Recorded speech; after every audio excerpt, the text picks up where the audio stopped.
Good morning all of you. Welcome to class M final girls. देखिए girls, आज हम अपनी क्लास में एक नया टॉपिक लेके आए हैं। आज का टॉपिक है हमारा गुप्त साम्राज्य का पतन।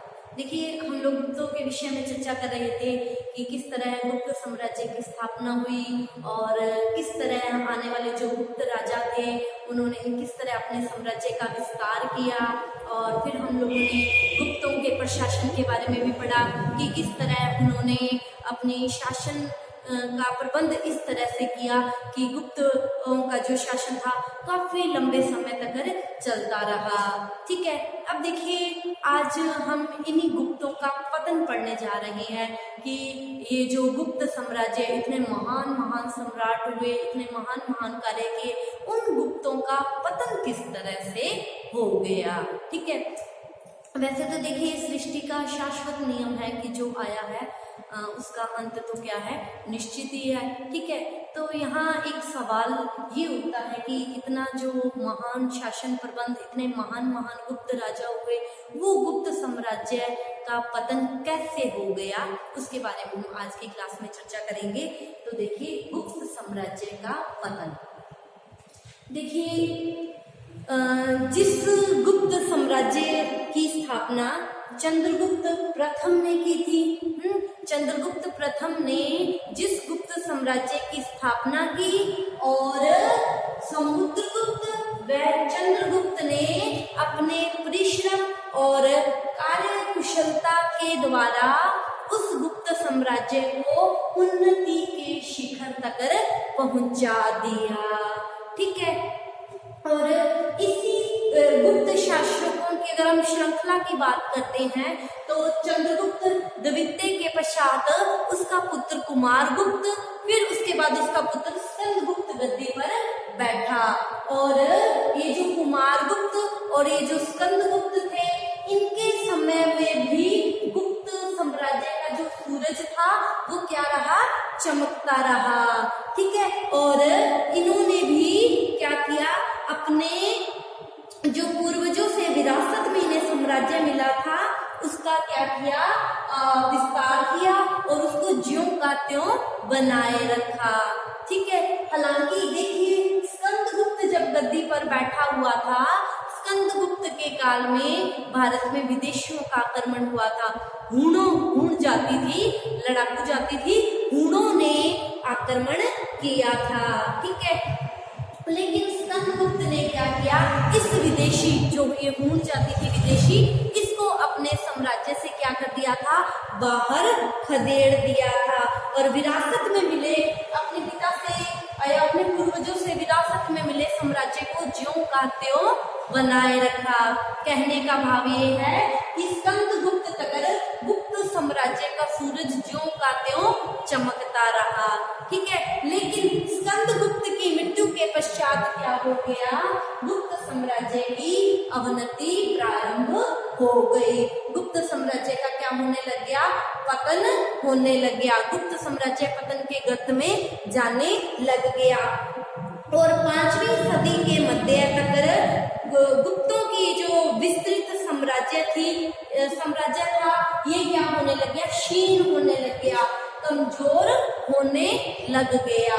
ठीक है, और अंततः एक दिन क्या हो गया कि सारा जो गुप्त साम्राज्य था, विदेशियों का इस पर आक्रमण हुआ, विदेशियों का अधिकार होने लग गया। गुप्त शासक स्कंदगुप्त के पश्चात जितने भी शासक हुए वो निर्बल थे, वो अपने इस साम्राज्य को बचा नहीं सके।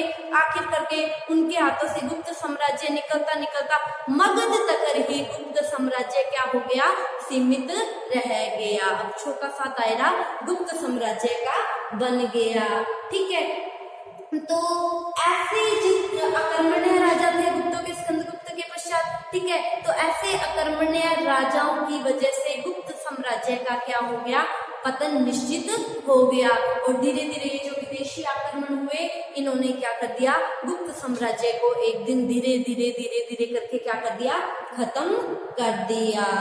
ठीक है, तो अब हमारे सामने प्रश्न ये उठता है कि ऐसे क्या कारण थे या ऐसी क्या परिस्थितियां थी कि जिनकी वजह से इस महान गुप्त साम्राज्य का पतन हो गया। ठीक है, तो हम आज इसी गुप्त साम्राज्य के पतन के कारणों के बारे में चर्चा करेंगे। तो देखिए गुप्त साम्राज्य के पतन के कारण, देखिए जो गुप्त साम्राज्य के पतन का पहला महत्वपूर्ण कारण है वो है बाहरी आक्रमण। ठीक है, बाहर से विदेशियों के आक्रमण। देखिए राजनीति की अगर हम बात करते हैं तो राजनीति का एक सिद्धांत है कि शत्रु किसी भी शासन पर उस समय तक आक्रमण नहीं करता, या शत्रु किसी भी राजा पर उस समय तक आक्रमण नहीं करता जब तक वो राजा शक्तिशाली रहता है या उस राज्य का शासन शक्तिशाली रहता है, तब तक शत्रु कभी भी आक्रमण नहीं करता। ठीक है, शक्तिशाली राजा पर आक्रमण करके कोई भी शत्रु अपने विनाश को मोल नहीं लेना चाहता। ठीक है, अतः किसी एक राजा पर अगर दूसरा राजा आक्रमण करता है या किसी एक राज्य पर दूसरा राज्य आक्रमण करता है तो वो उसी स्थिति में यहाँ आक्रमण करता है जब वो राजा कमजोर हो जाता है। ठीक है, तो राजनीति के इसी सिद्धांत के अनुसार बाहरी आक्रमण, गुप्तों पर ये जो बाहरी आक्रमण हुए थे ये इस बात को सुनिश्चित करते थे कि गुप्त साम्राज्य क्या हो चुका था, कमजोर हो चुका था।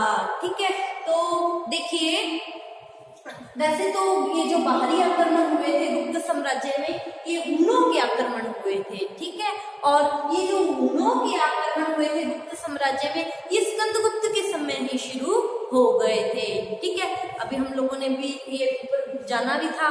देखिए स्कंदगुप्त के समय हुनों ने भारत पर आक्रमण किया। ठीक है, लेकिन स्कंदगुप्त ने हुनों को क्या कर दिया था, पराजित कर दिया था।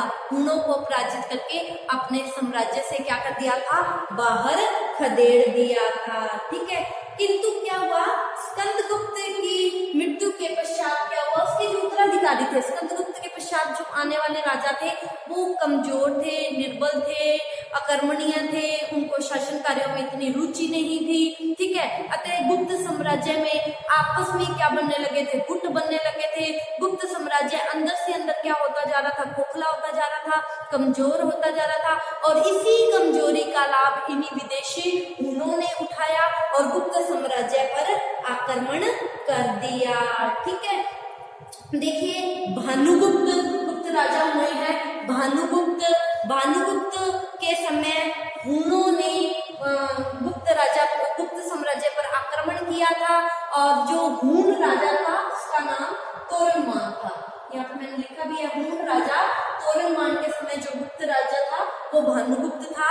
हुन राजा तोरनमान ने गुप्त साम्राज्य पर आक्रमण किया, भानुगुप्त क्या हो गया था, पराजित हो गया था। ठीक है, और भानुगुप्त पराजित हो गया, और जो पूर्वी मालवा था, पूर्वी मालवा पर क्या हो गया था, गुप्तों का अधिकार हो गया था। ठीक है, तो इस तरह क्या हो गया कि गुप्तों ने इसके पश्चात हुनों का हौसला क्या हो गया, और ज्यादा बढ़ गया, और हुनों ने बारी बारी गुप्त साम्राज्य का अतिक्रमण शुरू कर दिया, बारी बारी गुप्त साम्राज्य पर आक्रमण करना शुरू कर दिया।